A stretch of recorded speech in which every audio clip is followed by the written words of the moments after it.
J'étais tabassé sur place. On savait qu'on n'allait pas en vacances. Where is your heart?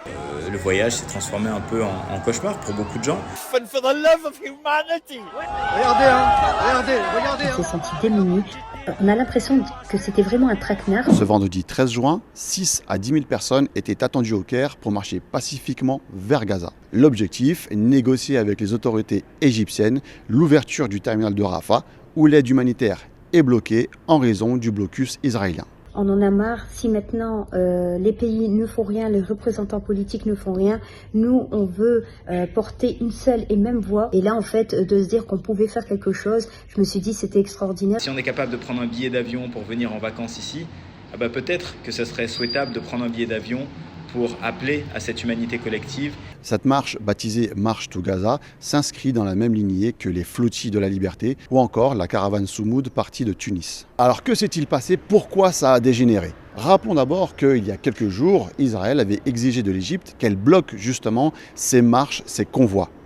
D'après les participants, il y avait un flou dès le départ du côté des autorités égyptiennes. Le comité international avait demandé des autorisations pour cette marche et en fait on n'avait pas eu de réponse. Ni oui, ni non.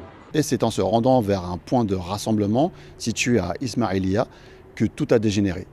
Donc on a eu l'interdiction de l'Égypte à partir du moment où on était dans les checkpoints.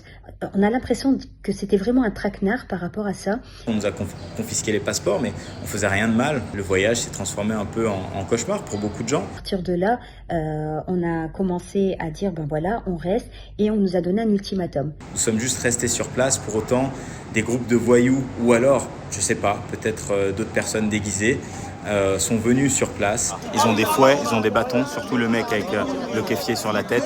Ils vont nous tabasser par derrière. Ils ont éteint les lumières, ils ont commencé à jeter des bouteilles d'eau, ils ont foncé sur ces personnes-là. Il y avait des femmes qui se sont fait arracher les cheveux avec des cravaches de chevaux et les frapper à être à 7 sur une seule personne. Spectateurs, la police. On est là pour leur frère. Voilà l'Égypte. Voilà l'Égypte. Au final, une partie des marcheurs a été reconduite par car au Caire, voire à l'aéroport. D'autres sont rentrés par leurs propres moyens en taxi. Différentes délégations ont laissé le choix aux différents participants soit de rentrer chez eux, soit de rester sur place et d'attendre de nouvelles instructions. On n'a pas prévu d'enfreindre la loi, on compte faire notre part, toujours de façon non violente. On rentre un peu bredouille, mais on a fait quelque chose de fort quand même. Et on partait vraiment dans une démarche où on s'est dit que ça allait être une marche historique.